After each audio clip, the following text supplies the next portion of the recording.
Okay, we'll start with our land acknowledgement. I want to acknowledge that we are on the ancestral territories of the Mi'kmaq people, and thank the Mi'kmaq people of today for sharing these beautiful lands in Pictou County with our ancestors, whether they came 400 years ago or 4 years ago. We are all treaty people. Now, if we could have a motion to approve the agenda, please. Moved and second for the agenda that's in front of you. Are there any additions or deletions from that agenda? Okay, seeing none, all those in favor? Aye. Against, motion carried. Are there any emergency resolutions this evening needing majority consent to bring them to the table? Okay, don't see any of those tonight. So we'll move to our minutes of our last meeting on August the 6th. Are there any errors, omissions, or corrections to our minutes of August the 6th? Go ahead, Councillor Wadden. Thank you, Mr. Chair. Just on page 19, under the title, request to write a letter to NSFM about Coastal Communities Act. Just under my comments there, it says that Tim Houston has made it abundantly clear that this is not a municipal issue, but it should be this is a municipal issue as far as Tim Houston's concerned. So I just like that corrected. Thank you. Yeah, in as far as he's concerned, it's is a municipal issue. Okay, any other errors, omissions, corrections to those minutes of August 6th? One last time, any errors, omissions, corrections to the minutes of August 6th? Okay, seeing none, we'll declare those minutes approved as presented. Now we'll move on to correspondence. We have several thank yous for some money that was granted to various groups. Are there any comments on any of those pieces of correspondence? Okay, seeing none, we'll move on to our proclamation for this evening. And annually we read this proclamation, and it's the Right to Know Week, September 23rd to the 29th. So that's about 3 weeks forward from tonight, approximately. Okay, so the Right to Know Week, September 23rd, 29th, 2024.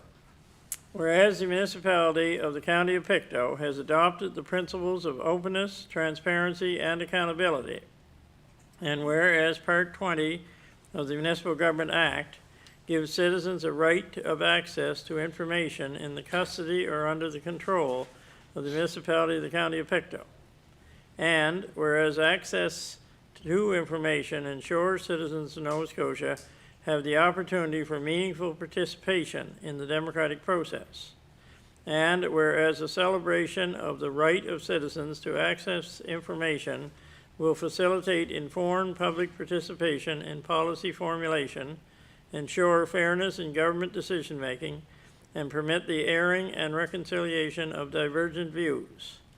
And whereas the municipality of the County of Pictou joins all other Canadian jurisdictions and democracies worldwide in acknowledging International Right to Know Week. Therefore be it resolved that I, Robert Parker, Warden of the Municipality of the County of Pictou, do hereby proclaim September 23rd to September 29th, 2024 to be Right to Know Week in the municipality of the County of Pictou, dated at Pictou, Nova Scotia, this third day of September 2024, signed by myself, Warden Robert Parker. Okay, you've heard the reading of that proclamation. Are there any comments, any questions on that?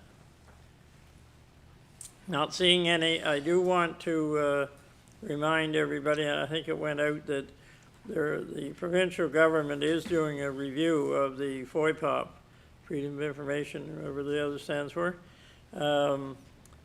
And I looked on my calendar before I left, and I think it's a week from today, September the 10th, that's being delivered by, what is it, MS Teams or Zoom? I forget, I think it's Zoom.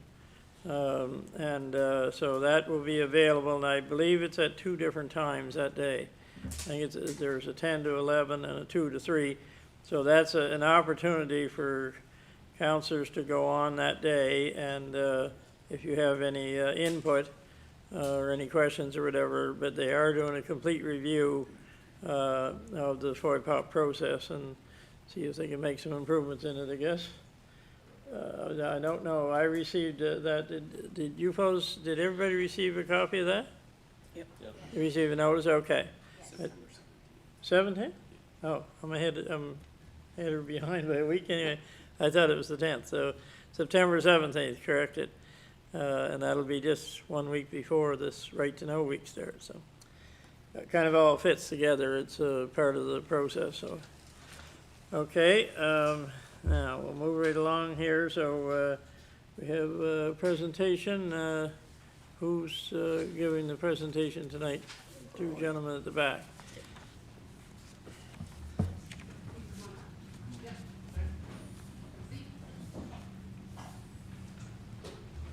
Who are they?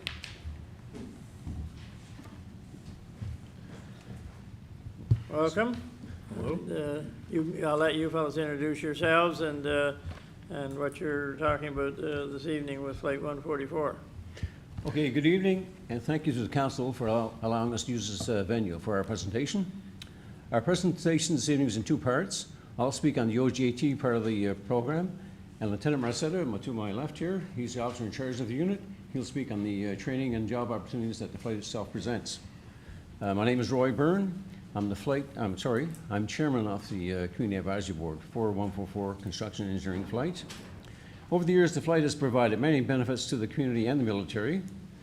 In one way, we promote or provided most of our benefits was through the community-based OJT program, which has provided assistance to many of the different non-for-profit groups within the community itself in the 5 towns. The board itself is made up of 2 members from each of the towns, 2 from the county, myself as chairman, Lieutenant Marcetta, and his project coordinator.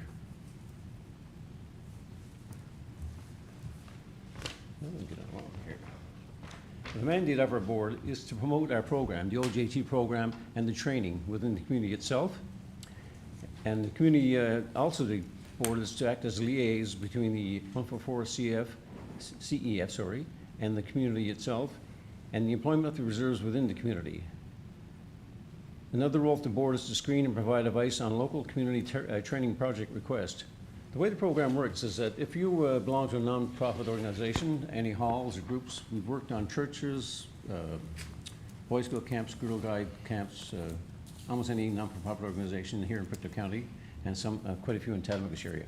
What happens is you get in touch with myself, I'm the chairman of the board, and I'll send you out a project request package.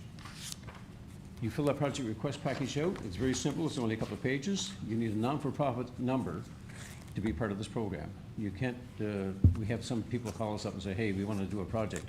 And we do some research ourselves and find it great. It's a privately owned building or it's a privately owned organization. We can't support those groups. You have to be a non-for-profit to apply with us. And what we're looking for is we're looking for valuable on-job training for the members of our flight. Our flight consists of technical people. We have plumbers, carpenters, HVAC people, heating, ventilation people. We have a strong staff of admin and financial people. We have our own MSc ops. And some of the other things that we're looking for on the project is that the project must be mutually beneficial for both parties. That's us and the community itself. It must provide maximum cost-effective training for the CEF member. And we cannot be in competition with local contractors. If you already spoke to a local contractor and didn't like his bid, his quote, whatever, you can't use us to wedge against him. So you have to be first stop with us. If we turn you down or we can't do the project for some reason, then you can move on to a contractor. All the materials, transportation costs, environmental assessments, anything like that, those expenses are borne by the requesting agency. And the good part of it is that all the wages, travel expenses, and any liabilities for our people, we carry all those expenses. Years ago, the project used to be 60-40. If you did a project and you're bidding on a contract, 60% was usually for materials, 40% usually for labor. Well, that labor part is absorbed by us. There's no bills attached, no strings attached.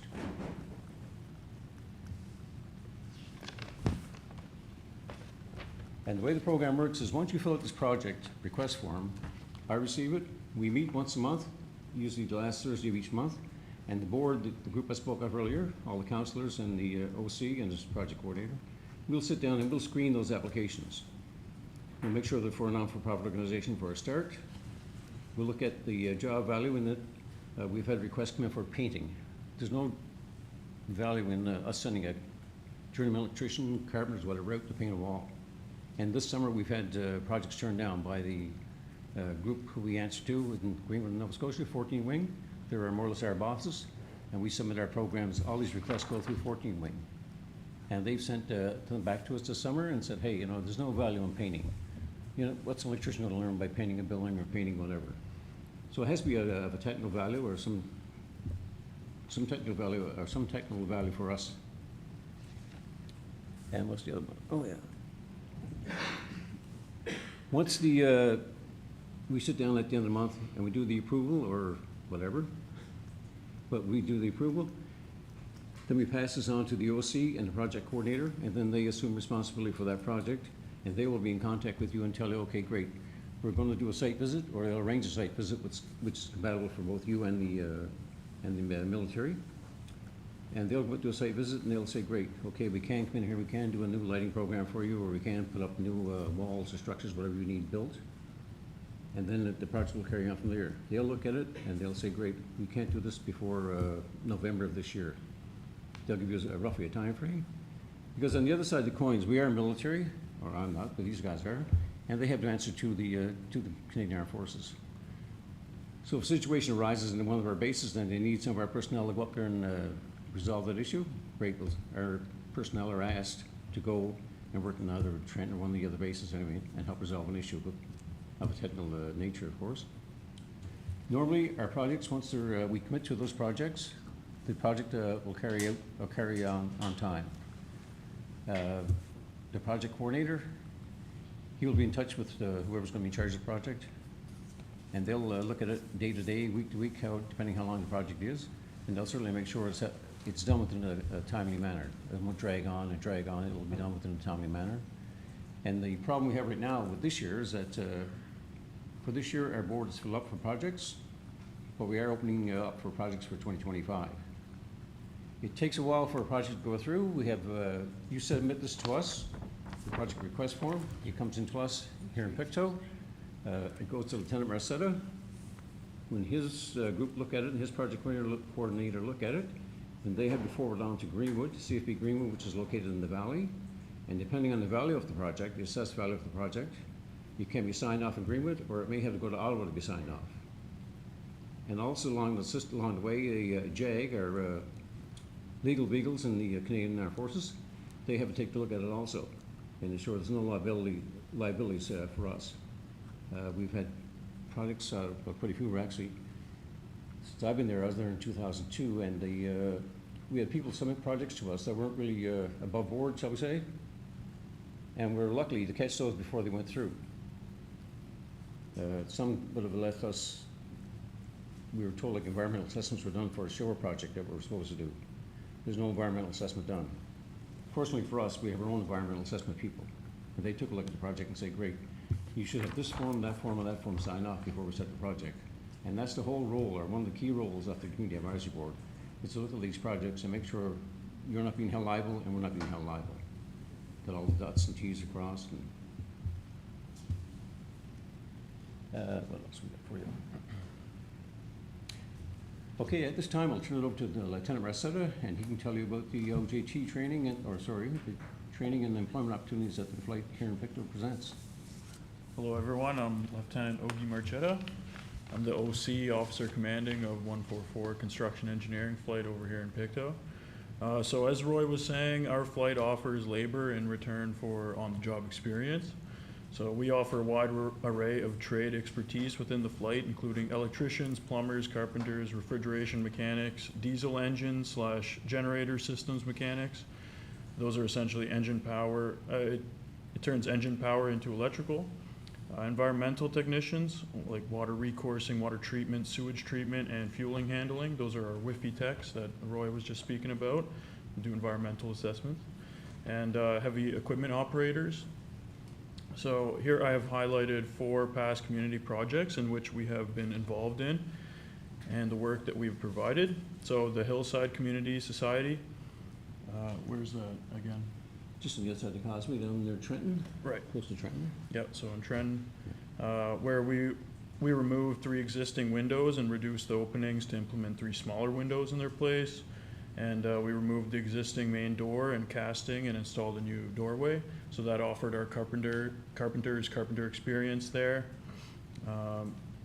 The Fraser Center as well, that was an entire basement renovation. So we did electrical, we put in the baseboard heating, new windows, new flooring, took out a wall, installed a support beam, and installed a new wall in there. So that involved a few months.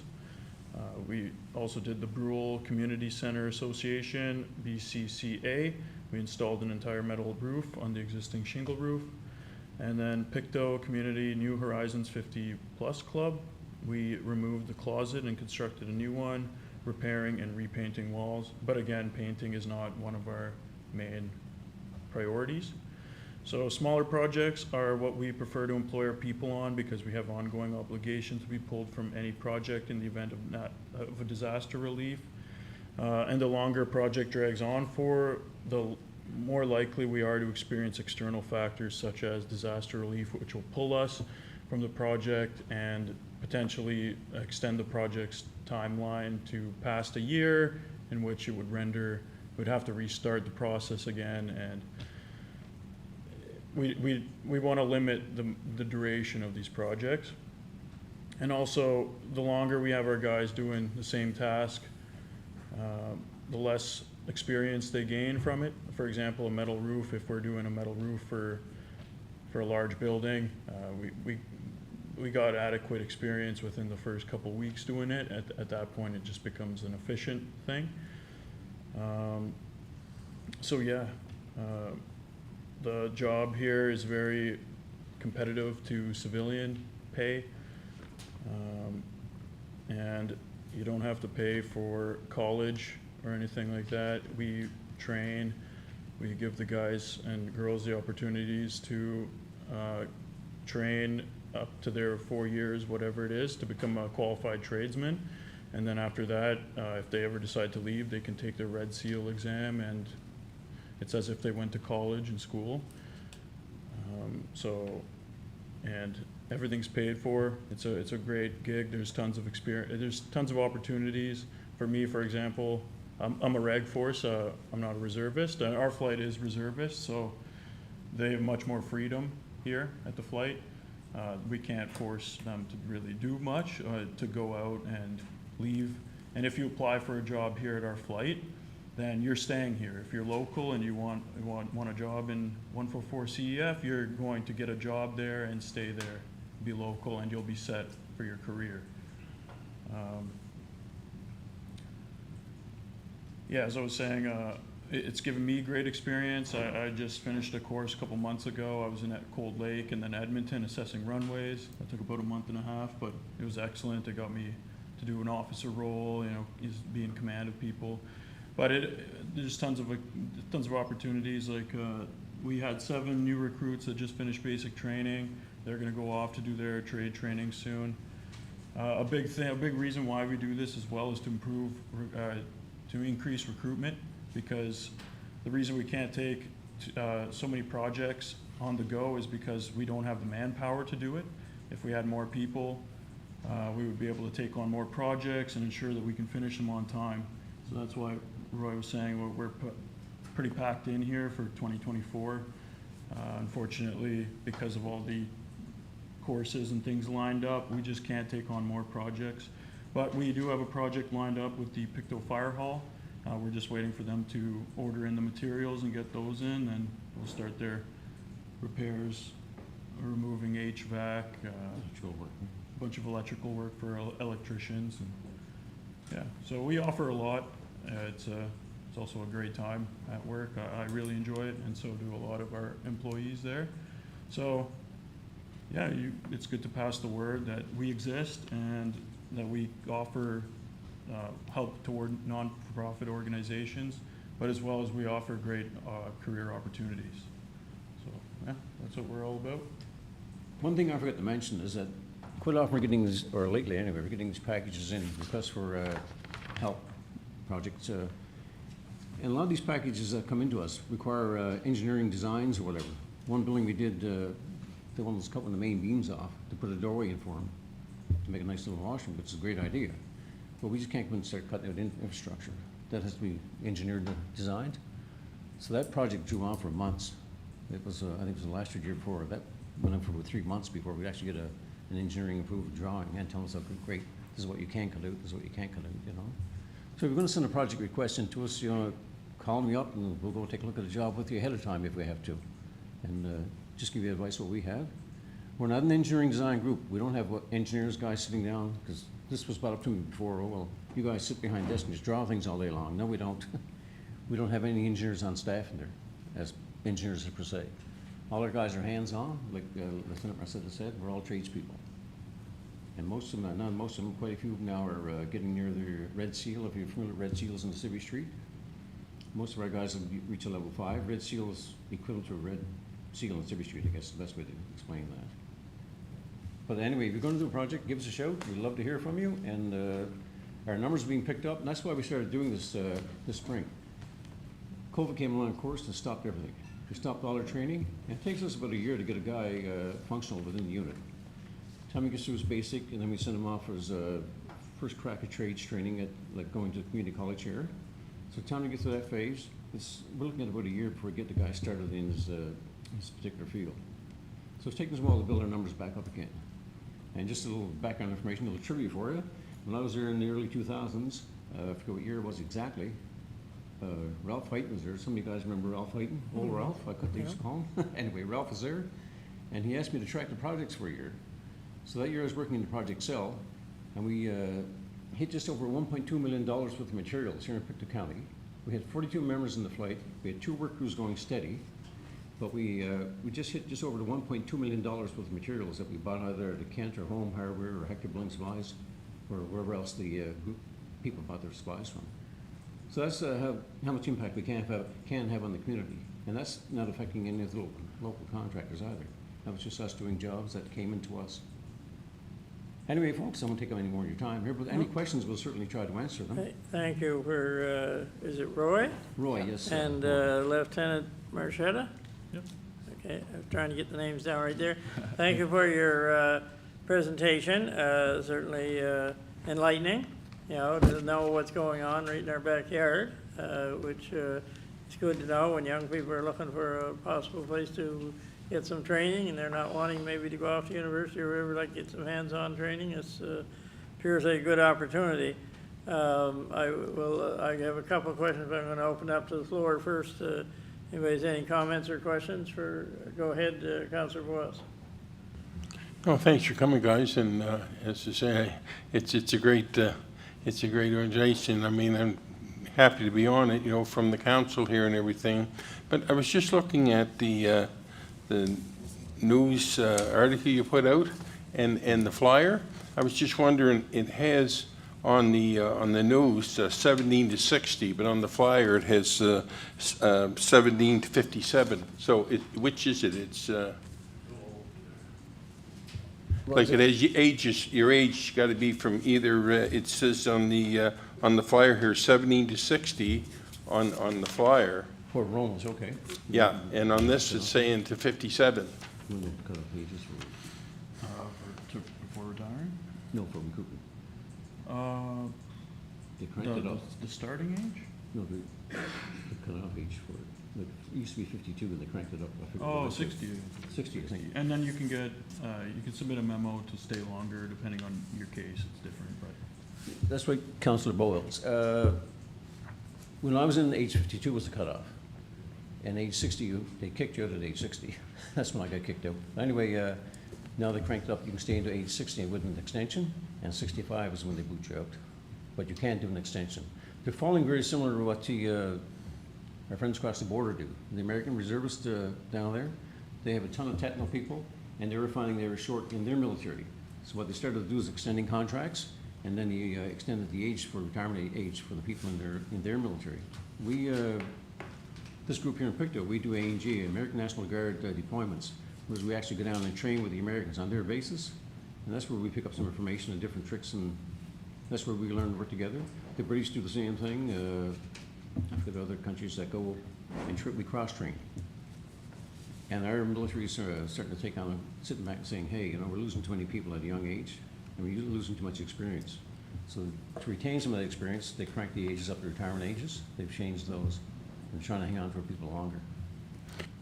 Warden, just one Go word. ahead, I'd just like to say that we just done the Hillside Hall. It was great. Everything, they done a great job. It was really appreciated, and we're really happy with it. Thank you. Of course. Okay, Councillor Dave Parker. Thank you, Warden. First, I want to thank you for coming this evening and filling us in on some of the things. I also especially want to thank you. I believe I did send an email thank you back in May. At the urging of Councillor Boyles, I asked for some help to help us plant trees on the 13th day of May down in Merrickamish. And I think roughly half a dozen of your people showed up. I knew they were your people because they were dressed like Lieutenant Marcetta here. And the good news was they were some, in fact, there was one there before I arrived. They stayed the whole time, and they worked the whole time until we were finished. So we really appreciated that, and it helped. It went a long ways towards us having a successful planting day. I'm wondering, approximately, how many reservists do you have at any given time in this here air flight here locally? Councillor Parker, our Yes. numbers are constantly changing. We just had 7 more come back from basic recruit training in Aldershot. So we're trying to bring the numbers up. We were at 42 years ago, and I'm not sure exactly where we are right now. So we have 49 positions, and right now we're at 38. So if you count me and the project coordinator, we're the 2 reg force, and then we have 2 permanent Class Bs, and then 9 Class As, which is maximum you work 14 days a month, and at minimum 1 day a month to keep your service intact. And Class B is where you're given a contract of 6 months. And we have roughly around 20 Class Bs currently. So, yeah, we're just trying to up our numbers, get them to 49, because we're going to have a few members retire soon, and you know, people are out the door all the time. We on a regular given day, we have about 15 to 20 people on the base because others are out doing taskings and whatnot. So. I also want to comment, I'm a retired school teacher. I taught grades 11 and 12 mostly. And we had a broad range of students. But I used to encourage them to say, there's all kinds of ways to get ahead here, to get an education. Some were restricted because of their financial circumstance. And that's why this is particularly useful. Yeah. They can go there, they can earn a wage, which they need to because they don't have much support, and they can get a training at the same time. So I guess I'd just say keep up the good work. Thank you. Thank you. Of course. Just to enforce your point there too, Councillor Parker, when we bring people into our unit, they walk in the door. If we have to send them to Halifax for a medical or for interviews, whatever, they're paid from the time they come in the door. We transport them to all these locations, all their visits. If a guy's going off to trade training, whether it be in Camp Warden, Ontario, at the administration school, or Gage on the Brunswick for the tech school, or doesn't matter what school they're going to or where they're going to work, from the time they come in the door, they're paid for. We take care of them, their meals, everything, lodgings, everything's prearranged for them before they even leave the door here. We've had guys go, many guys go to the North Pole, fly through Thule, Greenland. Everything's paid for. The American money for Thule is given to them up front before they even leave Pictou. We've had guys go to Kuwait. We have guys who have gone to Afghanistan. You pick a spot, Diego Garcia, which is a dot in the middle of the Indian Ocean. We've had guys serve in that area with the Americans. So the guys are well taken care of. The training is first rate.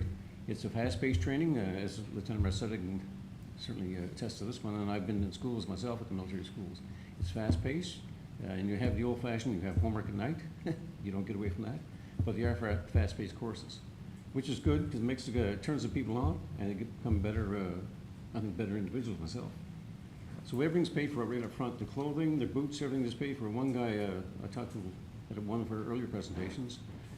He said, how about your clothing, your boots? I said, well, the boots are all paid for. He said, well, they're $300 each. I said, we're not concerned about the $300, we're concerned more about the man's safety. So it's a good program. You know, if you've got people in the system that aren't quite sure where they want to go, send them down and see us. And we have an excellent recruiter, Nolan Reddick, or Master Corporal Reddick. He's doing a school presentation again this fall, I believe. So you'll see him in the schools and say, point the kids our way. We'd love to have them. Okay, is there any further questions, comments for our two presenters this evening? I will make a couple comments. Well, I didn't realize you went all the way to the North Pole. Even Santa Claus needs some help. They've been up there with him, working in his little shop. The tool shop needs some work. Sometimes I've heard people say, no, you can't go to 144 or whatever. They're too busy. They got too many projects lined up, and because a lot of groups are wanting to get it done this year. Like you say, you're lining up for next year. So somebody has to really be doing their planning a year ahead. A lot of them come to the council here for dollars to get the projects done, and then they have a certain amount of time to get it done in. They almost have to be thinking for next year, you're saying, if they're going to Plate 144. We've had projects with Mirror Harbor Development down there, and they came to me. Roy Jameson's the man's name. I don't mind telling his name, but anyway, Roy came to me the year before, and the project, I believe, was taking place this summer. But it was last fall sometime we first started talking. So you do have to plan well in advance. Plan well in advance to get you fellows. They can't call and expect you to come in a couple of months' time. You No. need almost a year's advance in order to line them up, if they fit what, I understand the part about, it has to be beneficial to both parties. Yes, that's right. It has to be good training or whatever, and it has to be for a nonprofit. Exactly. It can't be private. So it has to fit certain things, but when it does fit those certain things, then it works for both parties. But, no, I think it's a great opportunity. I don't think people realize sometimes that it's for the length of time that it is. That maybe that it's just, a training and then you're on your way. But it sounds like it could be a career almost. Oh, totally, it is a career. Yeah, you can stay there for, you mentioned 60, 65, whatever. So you could be with Airplane 144 for your whole career, not just go there and get trained and get sent off somewhere else. Well, you can also, if you end up really enjoying the career, you can also always switch to Reg Force Yeah. or move around Canada, different bases, get different positions, switch trades, do all sorts of things. You can commission from the ranks, become an officer like myself as well. The opportunities are endless. Go on deployments, right? Just a side note, we have one individual, a plumber. He's going to Jamaica later this month for a tasking for a month. So that's going to be a great time, a great experience. So the opportunities are endless, really. It's a career that you make. It's what you make out of it, So. But is the pay comparable to if a person was working for a private firm? Yeah. Yeah. Yeah. Okay. All right, that's all I had. If there's no further, I want to thank both of you for coming in this evening and enlightening us. Thank you very much. Thank you for your time. Yeah. Thank you. Have a good day. Thanks for having me. Thanks, Roy. Okay, we'll move right along to business items not requiring action. And so there is a report on the East River Business Park.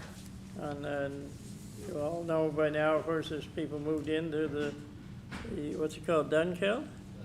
Yeah, moved into the Dunkeld now. I don't know if there's any commercial in the bottom of it, or I didn't see any, but that's something they're still working on. Are there any questions on the Frank McFarland's report on the East River Development Park? Go ahead, Councillor Butler. Yes, Mr. Warden. As I read the report, I was wondering, maybe I just missed it, but was there any movement or in regards to the new hotel that was announced several months ago? I don't know, some of the other, Councillor Palmer, I'll let you answer that.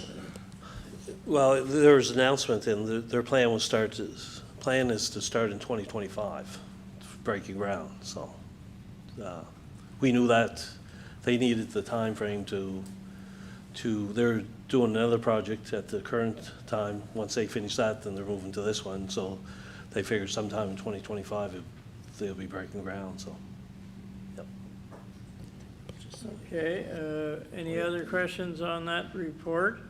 I will mention that I had a call, and I think this person called some other counselors too maybe, but it's to do with the amount of traffic through the park. I guess what people are doing, a lot of it's big trucks. They're using that as a shortcut instead of going up to the end of Park Street, which intersects the East River Road, which is where they would have went before. Now, this provides a shortcut if you're going down Park Street. So the person that talked to me said there's a lot of heavy trucks using that as a shortcut through. And so I did send an email to Mr. McFarland wanting to know if there's anything we could do about that or not. And, you know, one solution is sidewalks, so that will help, you know, somewhat for people to be safer in there. But he didn't think there was necessarily a way that we could stop those vehicles from going through there because it's now, I guess it's now a public roadway. I thought maybe it was, you know, our park that we could limit through traffic. What this is through traffic, really, people wanting to get somewhere, not saving a lot of time, but save a little bit of time cutting the corner off. But it is upsetting some of the people that are now living in the Dunkeld. Of course, there's a lot more noise too when you have big trucks pulling up through there, you know, from 6 o'clock in the morning to fairly late at night.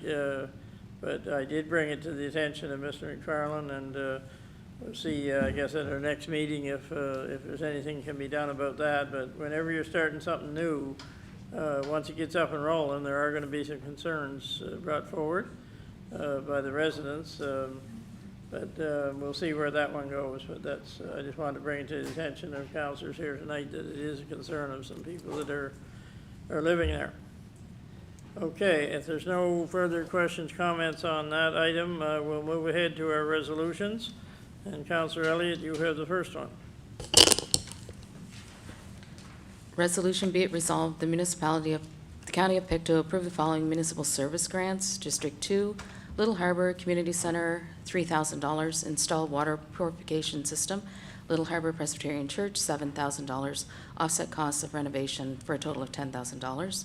District 4, the correction is Melville Seafoam Community Hall, $3,500. Upgrade to kitchen, the total $3,500.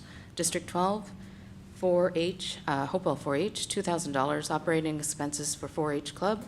St. Columbia United Church, $525. Battery for Life Pack for a total of $2,525. Dated at Pictou, Nova Scotia on this third day of September 2024. Moved by myself, Councillor Elliott, and second by? Councillor David Parker, seconded. Thank you. Okay, you've heard the reading of the resolution on a series of municipal service grants. It's been moved and seconded. Are there any questions on that resolution? Councillor Dewar, go ahead. Thank you. At the last property service meeting, I put on the agenda, or got on the agenda, and it wasn't an emergency, but it was just on the agenda for $2,000 for Iona Park, and then went through the meeting, but it's not on there.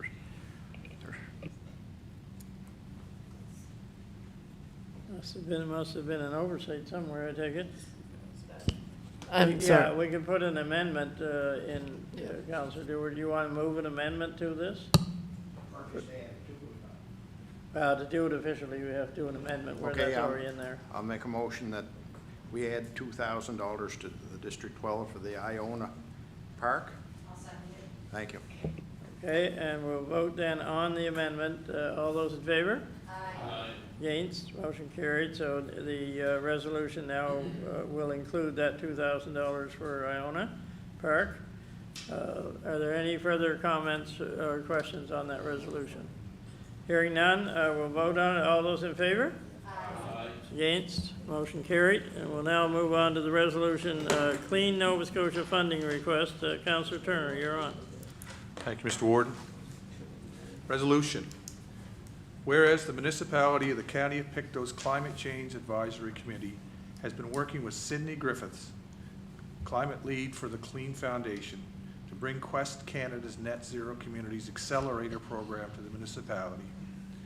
Whereas the Quest Canada's Net Zero Communities Accelerator Program equips communities in Atlantic Canada with the tools and knowledge to develop and implement community energy and emission plans and to understand the net economic benefit they can provide, including benchmarking progress, peer-to-peer exchange, and providing services that could bring local projects to life. Be it resolved that the municipality of the County of Pictou commit $5,000 from the general operating budget to fund the Quest Net Zero Communicators Accelerator Program, dated at Pictou, Nova Scotia on this 3rd day of September 2024, signed by myself, Councillor Larry Turner, and seconded by Councillor Deborah Watt. Okay, you heard the reading of the resolution that, to do with Quest Canada, the $5,000 to launch that, and it's been moved and seconded. Are there any questions on that resolution? Seeing none, all those in favor? Aye. Against? Motion carried. And their next resolution is under Recreation Operating Grant. Councillor Watt. Thank you, Mr. Chair. Resolution, whereas the Little Harbour Community Centre is interested in hosting the Youth Leads Arts Program for youth aged 7 to 15, which will develop the creative talents of the area's next community leaders. Whereas the youth in this program excel in developing their visual arts, filmmaking, drama, and cooking skills, and have significantly boosted their confidence through volunteering at community events. Be it resolved that the municipality of the County of Pictou approve a $2,900 recreation grant for Little Harbour's Youth Lead Arts Program, dated at Pictou, Nova Scotia on this 3rd day of September 2024, signed by myself, Councillor Deborah Wadden, and seconded by Councillor Larry Turner. Okay, you heard the reading of the resolution to do with the Youth Lead Arts Program, and it's been moved and seconded. Are there any comments or questions on that resolution? I'll make one comment. It's always good to see us giving a little money, it's not a lot, but to an arts program. We give a lot to sports, and that's fine. They need it. They pay the high cost in many cases, but to see us helping some young people that perhaps their interest is in a different area is always a good thing, so I'm glad to see that. Okay, we'll call for the vote on that one. All those in favor? Aye. Against? Motion carried. Okay, we'll move on to D, which is the Ad Hoc Committee on Litter. And Councillor Butler, you're taking care of that one. Thank you, Mr. Borden. Resolution, whereas the municipality of the County of Pictou has beautiful landscapes, county roads, and scenic beaches often tarnished by litter.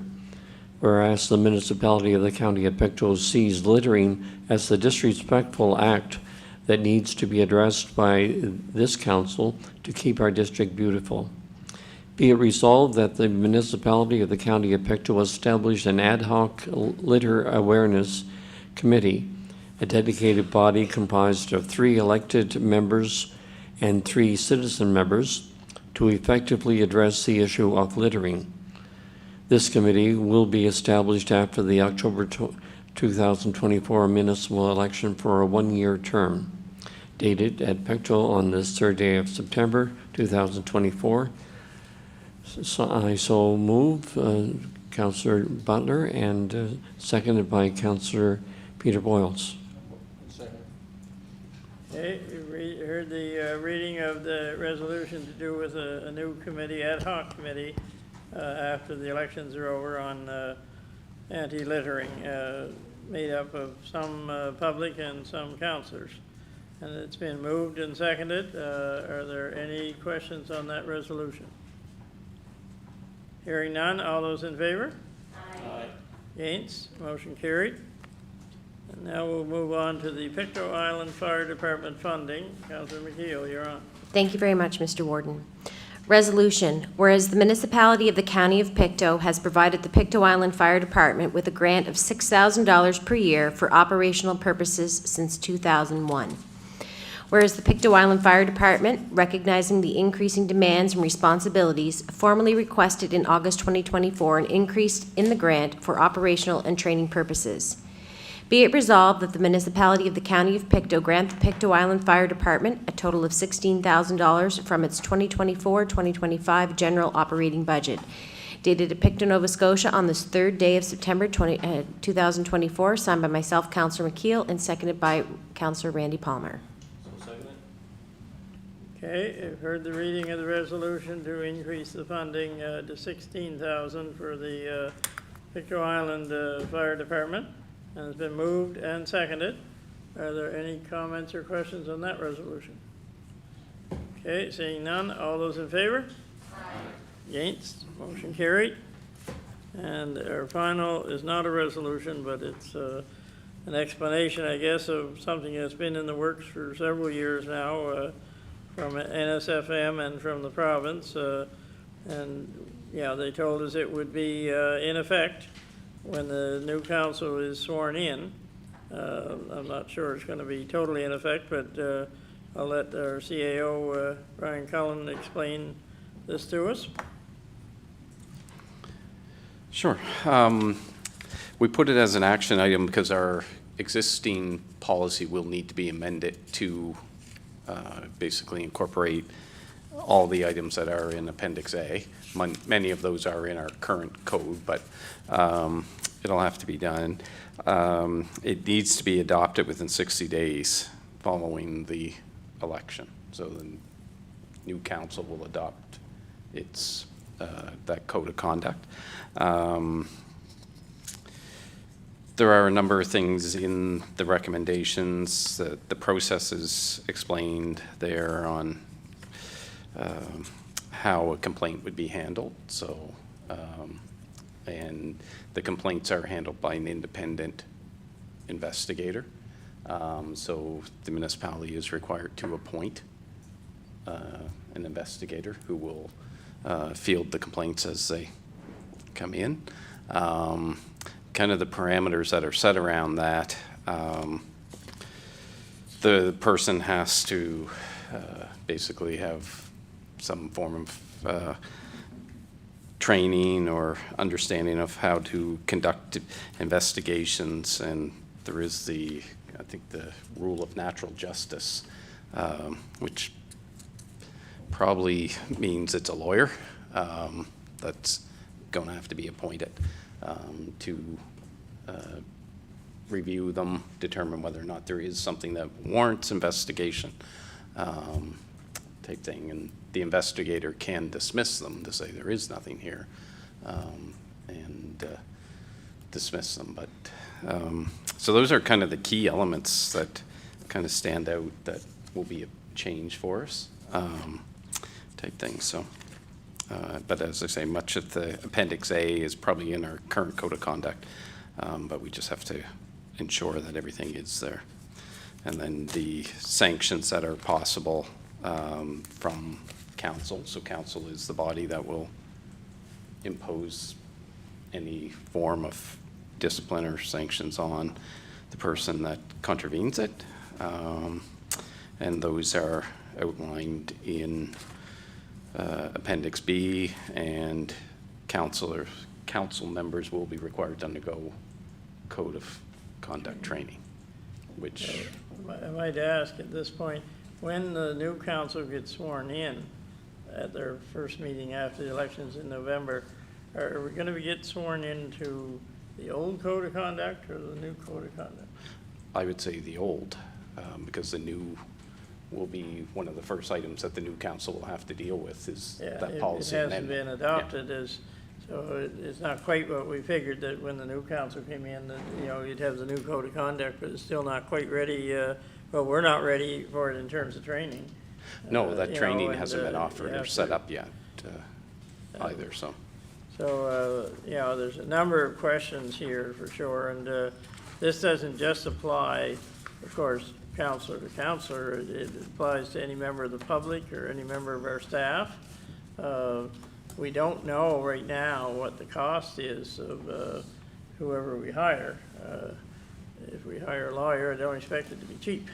But, as long as it's used only when it really applies. Otherwise, we got to pay the adjudicator each time, even if it's frivolous. You know, we're gonna pay every time anyway, so hopefully it, you know, when it starts to work, we'll know. But if there are, you know, serious cases, and there have been in the province, many serious cases that needed to be addressed, but it's something we're gonna have to learn as we go. There's a lot of new things in here for sure, that, you know, just the practicality of making them work is gonna take some time, I guess, but that is important that we know that we're first gonna be sworn into the old one, and then I guess we'll have to have another swear-in night, whoever's left here, to deal with the new one once we get trained on it.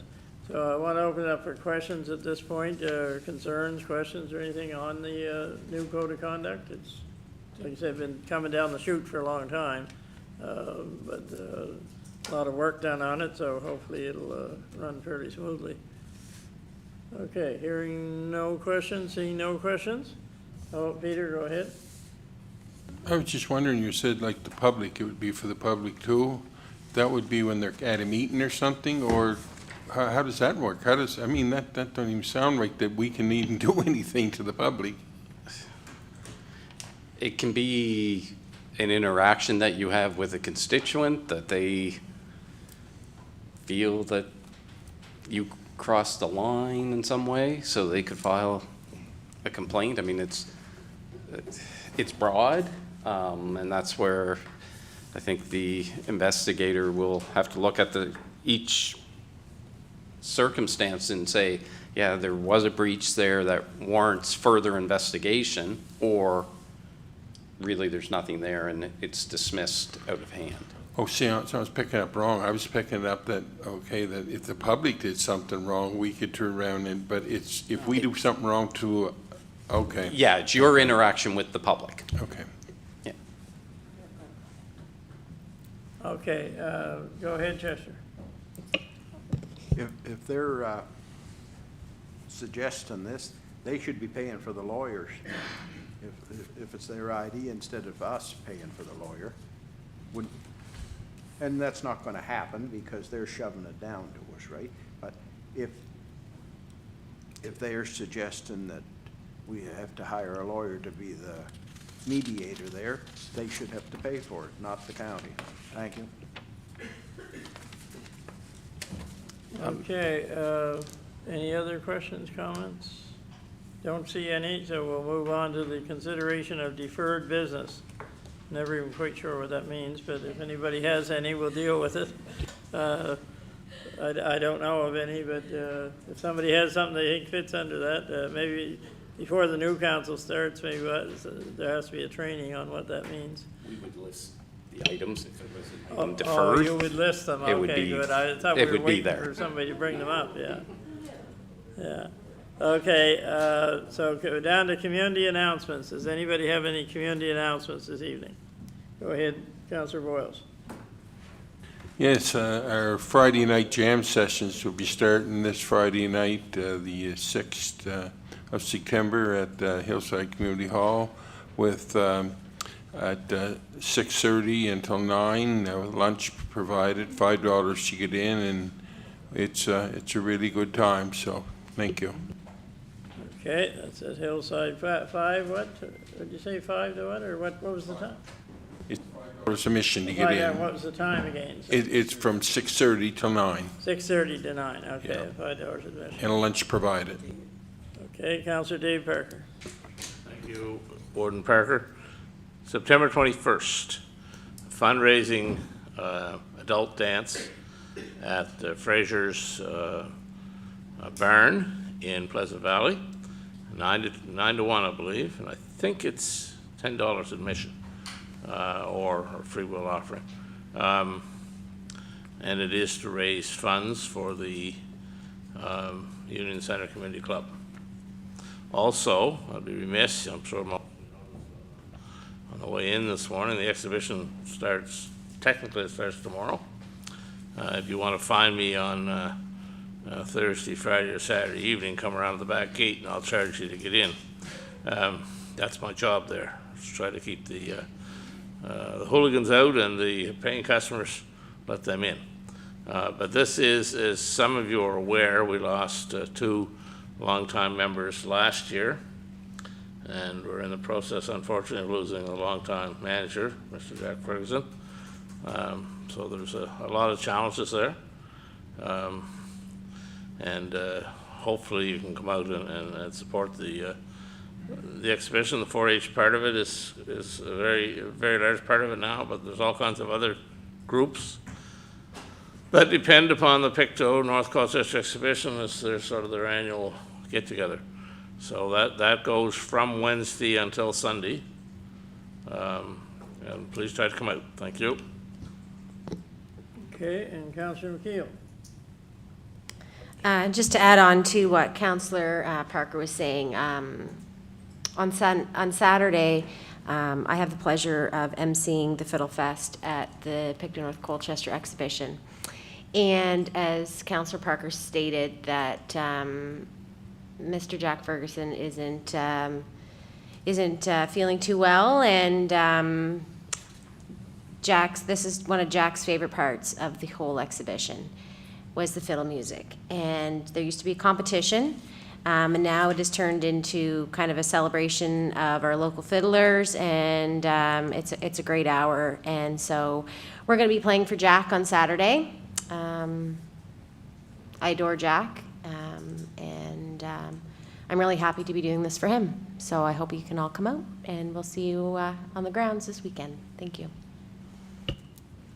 And Councillor Thompson. Thank you. I just want to give a shout out to a group of community volunteers around Pictou County who've taken up the climate change and eliminating their power bills. The group of nonprofit buildings is part of a project called the Pictou County Net Zero Community Buildings Project. And this project's community-led, and we've gone through Efficiency Nova Scotia's energy audits, and we identified about $750,000 in rebates, both with efficiency upgrades such as heat pumps and insulation and whatnot, lighting, and also solar PV. So there's rebates available for both, and we're using that money or that rebate opportunity as our contribution to the project. Now we've got applications out for funding through provincial and federal sources to cover the rest of the costs. We've started the project, and we're quite excited about it. A number of buildings have used their some capital improvement money of their own to upgrade their buildings, whether it's insulation in Little Harbor, heat pumps, excuse me, and the rest of the buildings will get that treatment. So the work started, as I said, and we're very confident that we'll be able to finish this in the next 3 months, 3-4 months. And I just want to give a shout out to the buildings that are involved in this project. Abercrombie Community Center, West Branch Community Center, Tony River, Elmfield Community Hall, Union Center Community Center, Plymouth Community Center, Churchville Hall, Springville Church and Community Hall, East River Valley Recreation Park, the McDonald Rebecca or Sunnybray Community Center, Lismore Community Center, Merrigamish Community Center, Sutherland's River Community Center, Blue Mountain Fire Department, Garden of Eden Community Center, the Pictou County Women's Resource and Sexual Assault Center, the Pictou Community New Horizons 50+ Club in the town of Pictou, Bridgeville Community Club, Ivor McDonald Memorial Arena, the Little Harbor Community Center, and the Star of the Sea Society. So these groups, the volunteer groups, have taken the great leap to be an example for others to follow. There's a way, there's a path for everybody to become net zero or drastically reduce their energy costs. It's an economic and also an environmental project. We're looking after the earth with this, but the motivation for a lot of these groups is to get rid of their oil, get rid of their power bill, and they'll be free of that. So energy independence. I just want to commend these groups, and I look forward to working with them further. Thank you, Councillor Townsend. Are there any further committee announcements? Okay, I have my one that I warned people was coming to. Oh, is that not on? I thought I just turned it off. Okay. For the 28th year, I will be taking part in the Terry Fox Run on September 15th. And as I've said before, a young man was courageous enough to try and run across this huge country of ours 44 years ago because he knew something had to be done about the number of people we were losing to cancer. And 44 years later, we're still losing a lot of people to cancer, but there are some signs of progress. People are living longer with cancer, but we have to find some answers, and the answers have to come through research, and Terry Fox knew that 44 years ago. So several times tonight, the name Jack Ferguson's been mentioned, and longtime friend of our exhibition for sure. In fact, he's known as Mr. Exhibition to most people, you know, and he just lived by that exhibition, and unfortunately he's laying in the Aberdeen Hospital in the palliative care, and you know, still wants to be there. I talked to him last Saturday, and he still wished he was there running things, but I was requested if I would do the emceeing for tomorrow night at the opening of the exhibition, and it's big shoes to fill, so I went in and talked to Jack about it, and it just showed me that here's one more person that cancer is stealing from us. Stole another one last week, son of a former warden of this county. Keith McKay was Alex McKay was the warden here in the late 60s, early 70s.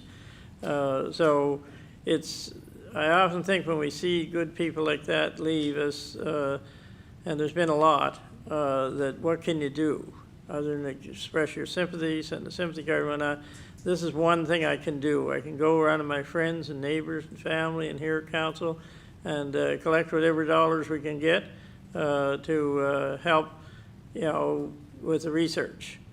And I don't know if you heard on the news or not, but Fred Fox, which is Terry's brother, is going to be in Pictou this Saturday from 2 to 4 at the Pictou Council chambers, which are down the old railroad station.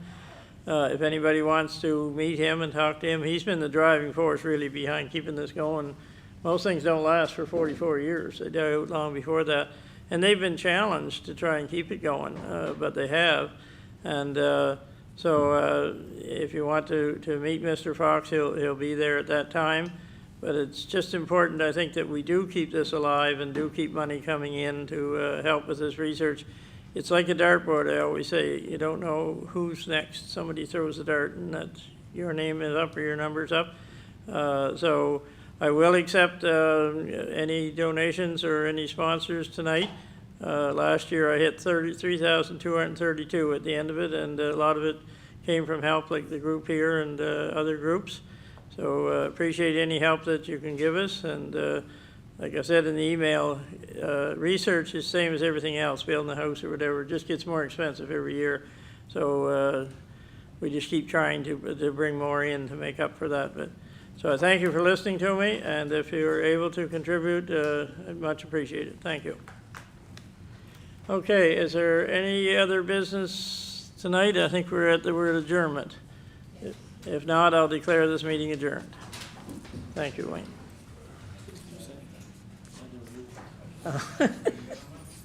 I can write it down for you and send it to you.